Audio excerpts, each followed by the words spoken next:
പഞ്ചാഗ്നിപുത്രൻ പ്രഭു നമ്മുടെ കലാവതിയുടെ കള്ളമെല്ലാം വെളിച്ചത്താകുന്ന ഒരു സ്ഥിതിയായിട്ട് നമ്മുടെ പഞ്ചാഗ്നിപുത്രൻ പ്രഭുവിൽ കാണുവാൻ സാധിക്കുന്ന കാരണം എന്ന് വെച്ചാൽ നമ്മുടെ ദിവ്യപ്രഭയുടെയും സുമേഷിന്റെയും കല്യാണത്തിന് നമ്മുടെ ശ്യാമള അപ്പിച്ച് പോകുന്നുണ്ട്.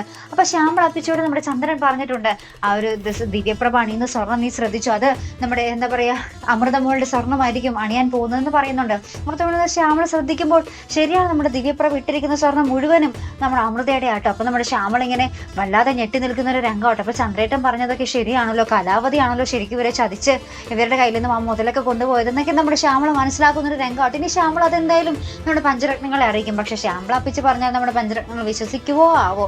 കാരണം എന്ന് വെച്ചാൽ അവരുടെ തൊട്ടടുത്ത് നിൽക്കുന്നവരൊന്നും പറഞ്ഞാൽ വിശ്വസിക്കില്ലല്ലോ. നമ്മുടെ കലാവതിയോ മഹേന്ദ്രനോ ആണ് വന്ന് പറയുന്നതെങ്കിൽ അവർ വിശ്വസിക്കും അല്ലെ. അത്രയ്ക്കും എന്താ പറയാ മണ്ടിമാരാണല്ലോ നമ്മുടെ പഞ്ചരത്നങ്ങൾ. എന്തായാലും നമുക്ക് നോക്കാം കേട്ടോ. അപ്പൊ ഇതുപോലുള്ള പ്രൊമോ റിവ്യൂസിനും എപ്പിസോഡ് റിവ്യൂസിനും ഒക്കെ നിങ്ങൾ മറക്കാതെ ചാനൽ സബ്സ്ക്രൈബ് ചെയ്യുക. അടുത്തൊരു വീഡിയോ വരുന്നത് വരയ്ക്കും ഗുഡ് ബൈ.